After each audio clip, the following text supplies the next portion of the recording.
এখানে দেখতে পাচ্ছেন একটি টয়লেটের কাজ করা হচ্ছে। তো এই টয়লেটে কি কি মালামাল লাগিয়েছে এবং কি কি লাইন আছে তো আপনাদের মাঝে আজকে শেয়ার করব। তো এখানে দেখতে পাচ্ছেন একটি কমোড আছে, কমোডের পাশে একটি পুশ শট আছে, পুশ হ্যান্ড পুশ এবং একটি সাবানদানি। এই পাশে আছে আমাদের একটি টিস্যু বক্স, টিস্যু হোল্ডার। তো এই পাশে আছে আমাদের একটি লোকোমোট, লোকোমোটের সাইড আছে একটি ট্যাব এবং পাশে আছে একটি সাবানদানি। ওখান থেকে ওয়েস্ট ওয়াটার লাইনটা চলে গেছে বাইরের দিকে। এই পাশে আছে আপনাদের একটি মিক্সার, দুইটি কনসিল দ্বারা একটি মিক্সার লাইন। মিক্সারের পাশে দুইটা ট্যাব লাগানো আছে, মিক্সারের নিচে একটি গরম পানি এবং একটি ঠান্ডা পানি। তো এই পাশে আমাদের একটি সাবানদানি দিয়েছি, উপরে আছে আমাদের একটি শাওয়ার ঝর্ণা। তো এই পাশে আছে আমাদের একটি সেলফ, সেলফের পাশে উপরে একটি আয়না লাগিয়েছি।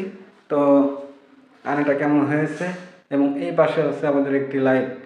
তো পুরো একটি ডবল টয়লেটের সেট আপনাদের সামনে তুলে ধরলাম। অবশ্যই কেমন হয়েছে একটু জানাবেন যে আমাদের এই টয়লেটের কাজটা। পুরাটা আমার কাছে খুবই অসাধারণ লেগেছে। আপনাদের কাছে কেমন লেগেছে অবশ্যই একটু কমেন্টের মাধ্যমে জানিয়ে যাবেন।